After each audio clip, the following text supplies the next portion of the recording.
목사 시절에 참 특별한 경험을 한 적이 있습니다. 어느 토요일입니다. 이 장례식과 또 결혼식과 돌잔치가 한꺼번에 잡혔어요.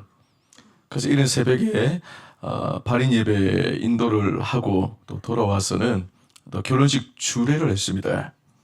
그리고 오후가 되어져 가지고 또 돌잔치에 참석을 했어요. 하루 만에 출생과 결혼과 죽음이라는 인생의 가장 중요한 순간들을 경험하게 되었습니다. 우리 인생은 탄생과 결혼의 기쁨의 순간도 있지만은 죽음과 이별의 슬픔의 시간도 있습니다. 오르막이 있으면 반드시 내리막이 있죠. 인생의 한 고비를 넘기면 그것으로 끝이 아니라 또 지나고 나면 또 다른 고비가 찾아옵니다. 인생은 쉽지를 않습니다. 오죽하며 부귀영화 다 누렸던 솔로몬이 일평생 근심하며 수고하는 것이 슬픈 뿐이다. 그렇게 고백을 했겠습니까? 스카페 박사라는 분이 이런 말을 했습니다. 인생은 어렵다. 이것은 삶의 진리 가운데서 가장 위대한 진리다. 그렇습니다. 여러분, 인생 중에 쉬운 인생은 없어요.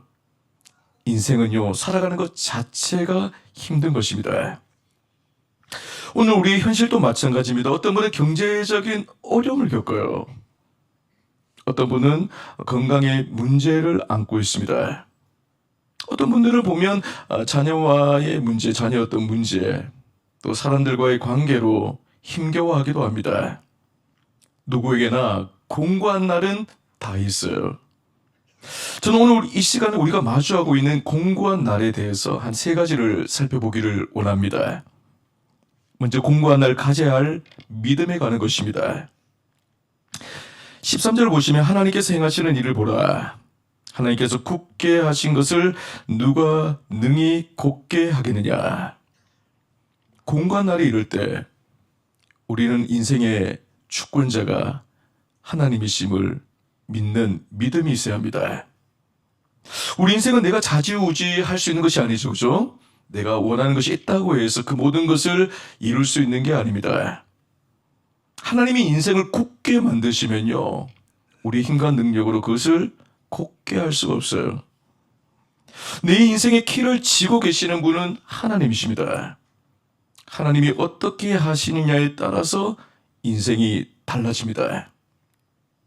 역대상 29장 11절을 보면 이런 말씀이 있습니다. 여호와여 위대하심과 권능과 영광과 승리와 위엄이 누구에게요?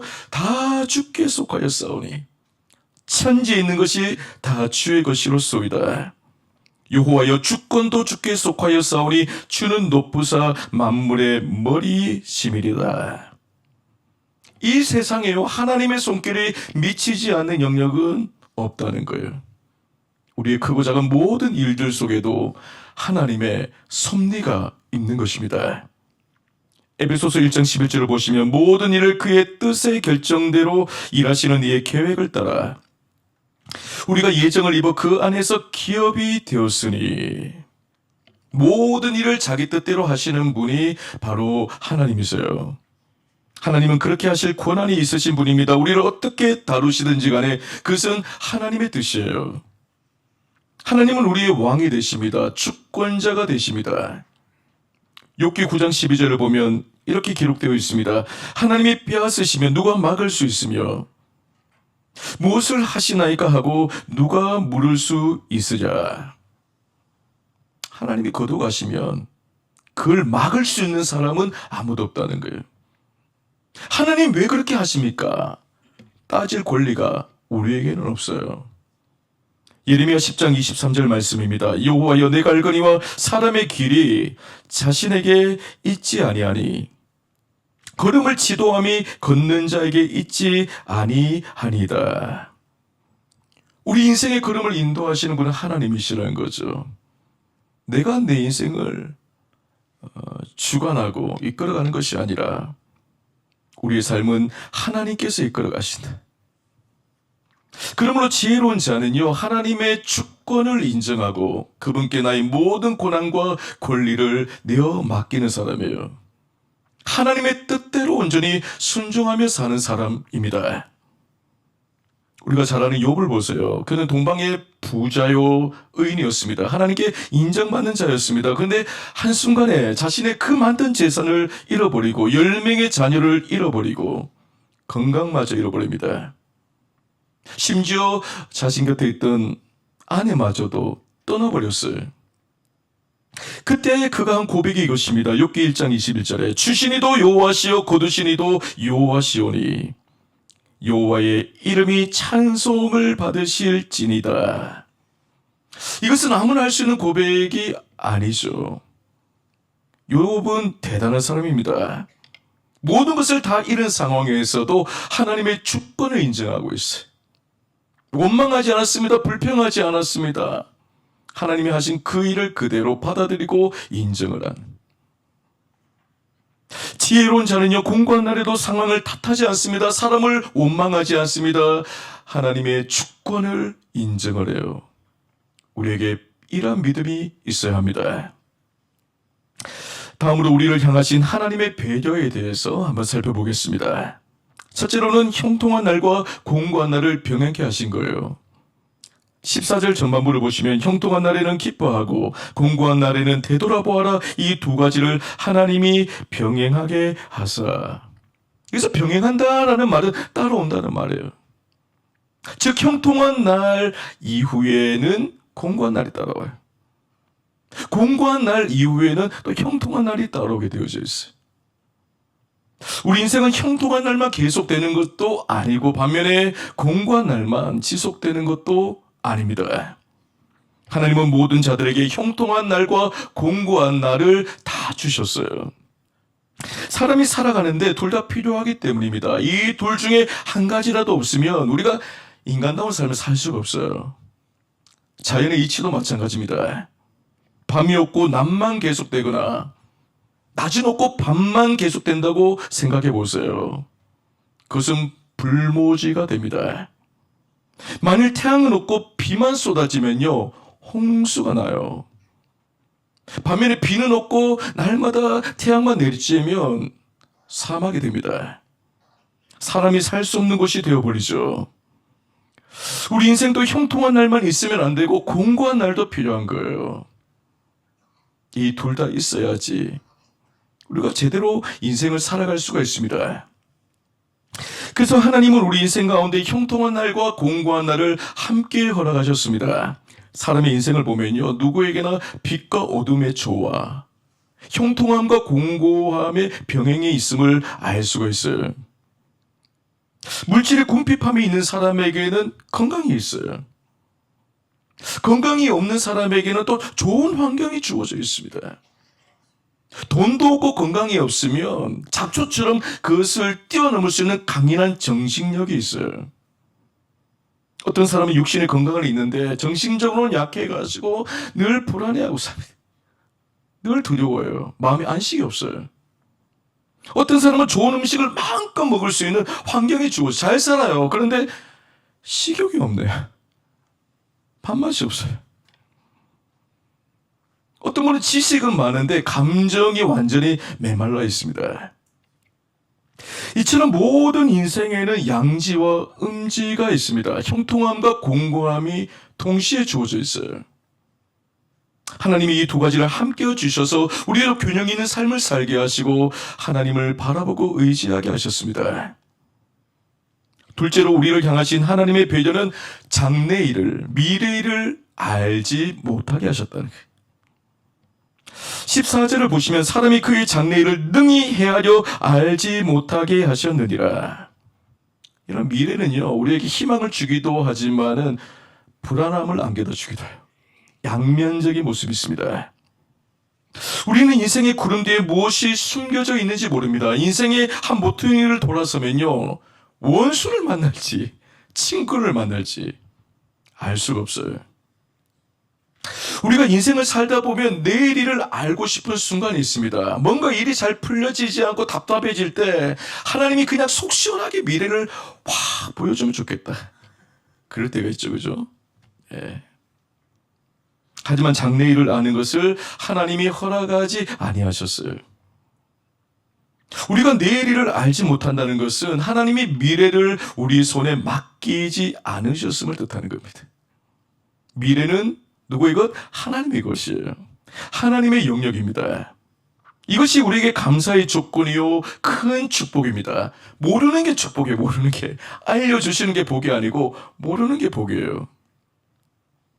만일 우리가 자신의 미래를 알게 된다면 정상적인 일상의 삶은 불가능해집니다. 예를 들어볼까요? 우리가 휘황찬란한 미래를 미리 보게 되어진다면 잠이 제대로 오겠어요? 너무 흥분돼가지고 심장마비 걸릴지도 몰라요. 금방 나태해지고 게을러집니다. 미래의 축복이 보장되어져 있다. 그걸 우리가 안다고 그러면 오늘 우리가 열심히 살아야 될 이유가 없는 거예요. 그죠? 신앙생활도 마찬가지입니다. 장밋빛 인생이 주어진다고 하면요. 우리가 하나님을 붙들고 하나님께 매달리고 기도할 이유가 없는 거예요. 하나님과 관계가 멀어지게 되어져 있어요. 신앙생활이 나태하게 되어져 있어요. 반대로 우리의 미래가 잿빛 인생이라면 인생을 비관하고 삶을 포기할지도 모릅니다. 삶의 의욕이 꺾이게 되어지는 거죠. 이렇게 열심히 해봤자 무슨 소용이 나. 그래서 하나님이 모든 걸 한꺼번에 보여주시지를 않습니다. 조금씩 보여주세요. 때가 되면 보여주시고 가르쳐 주셔요. 이것이 하나님이 우리를 사랑한다는 증거예요. 안 보여주시는 게 사랑이에요.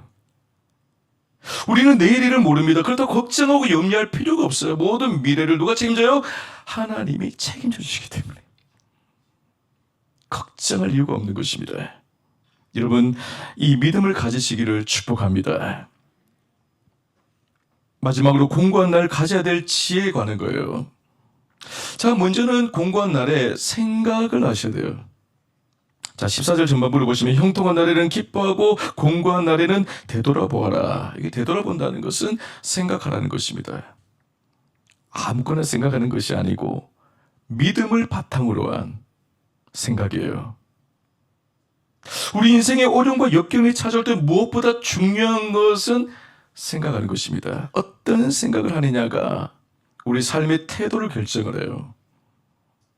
제가 부교육자 시절에 한 번은 요트를 탈 기회가 있었습니다. 해운대 있잖아요. 요트 경기장. 요트를 처음 탁 타면요, 이제 선착장에서 바다로 나가는데 처음에는 엔진 동력을 사용을 해요. 그리고 선착장에서 좀 멀어져서 바다 한가운데로 나가면 그때 이제 도수를 딱 올립니다. 그때부터는 풍력을 이용해서 이제 이동을 하는 거예요. 재밌는 것은 뭐냐면 돛의 각도에 따라 가지고 방향이 달라지는 거예요. 이런 바람이 방향을 결정하는 게 아니고 돛의 각도가 방향을 결정합니다. 여러분, 우리의 신앙생활도 마찬가지예요. 우리 삶도 마찬가지예요. 여러분, 우리의 환경이 인생의 방향을 결정하는 게 아니라는 거예요. 우리의 생각의 각도가 방향을 결정합니다.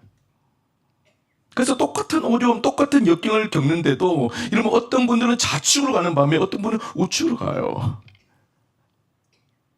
똑같은 환경에 똑같은 공고한 날을 맞이했는데 어떤 분은 부정적인 방향으로 나가고 인생이요, 어떤 분은 긍정적인 방향으로 나가요. 그래서 생각이 중요합니다. 신자들은 무엇보다 믿음의 바탕을 둔 생각을 할 줄 알아야 합니다.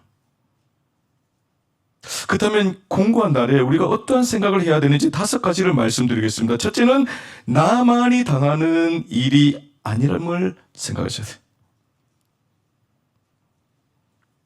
우리가 예기치 못한 어떤 어려움을, 큰 어떤 충격적인 사건을 겪으면요, 우리가 착각하는 게 뭐냐면 나만 이런 일을 당한다. 왜 하필 우리 가정, 우리 자녀에게, 나의 직장에 이런 일이 있을까? 그게 아니라는 거예요. 나와 동일한 그 고난을 많은 사람들도 겪고 있다는 거예요. 이 생각이 지혜로운 생각이죠. 그런데 막상 어려운 일을 여러분 겪으면 이렇게 생각이 어려워요. 쉬울 것 같은데 어렵습니다.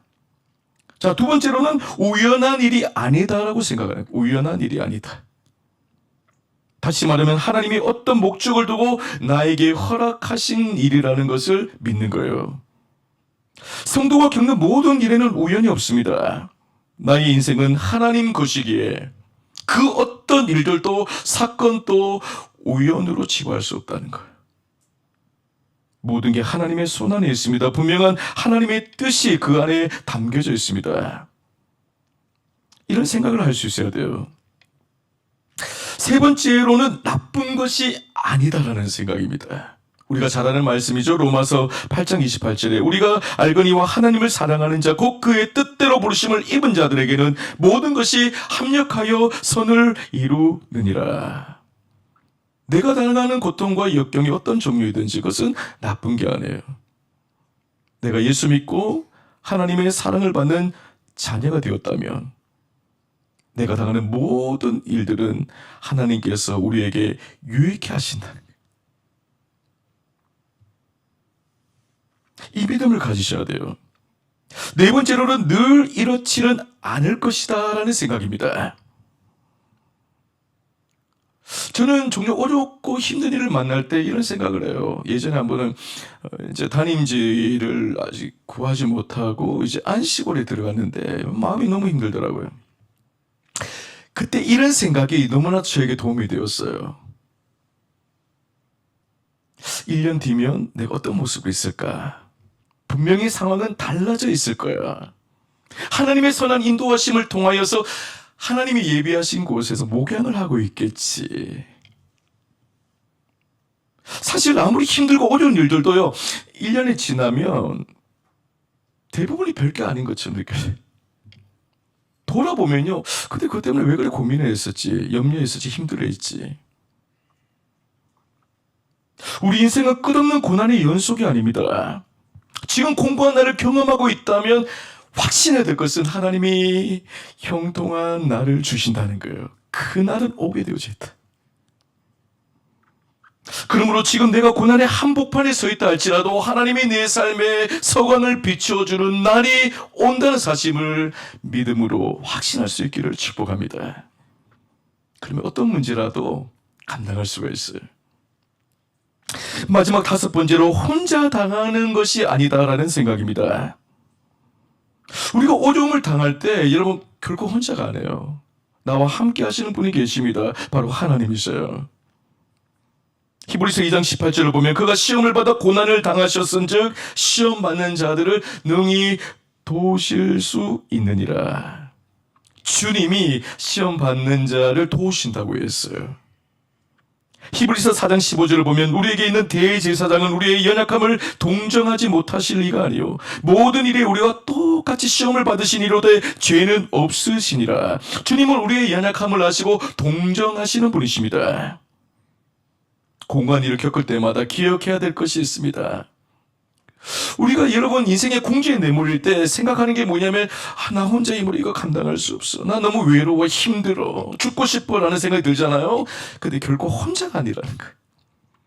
주님이 이 순간에 내가 가장 힘들어하는 인생 바닥에 있을 이 순간에 나와 함께 하신다. 하나님이 나를 도우신다. 우리가 하나님의 절대적인 주권을 인정하고 모든 것들을 긍정적으로 바라보고 해석할 때 우리 마음에 있는 불안이 사라져요. 두려움이 사라지게 되어집니다. 하나님은 우리가 담대하게 이 땅을 살기를 원하세요. 자, 두 번째로 공고한 날 가져야 될 지혜는 무엇인가 하면 염려하지 않는 것입니다. 마태복음 6장 34절에 그러므로 내일을 위하여 염려하지 말라. 내일 일은 내일이 염려할 것이요 한날의 괴로움은 그날로 족하니라. 여러분 내일 일을 염려하지 마시기를 바랍니다.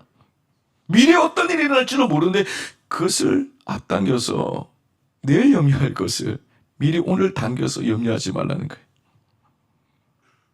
여러분 예수님이 주기도문에서 오늘에게 일요일 양식을 주옵소서라고 기도하셨어요.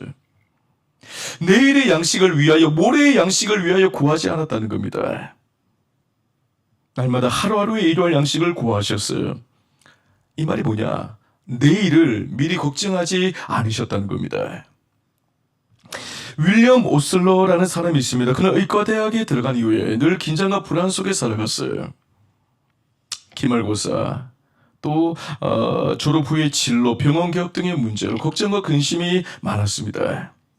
그때 그의 삶과 인생을 뒤바꾼 한 글귀가 있었어요. 그 후에 오슬러는 당대 최고의 의학자가 됩니다. 그리고 세계 최고의 의대인 존스 홉킨스 대학을 설립하게 되어지고 옥스퍼드 의과대학의 명예교수가 됩니다. 그리고 영국 왕실의 기사 자귀를 받는 영예를 누리죠.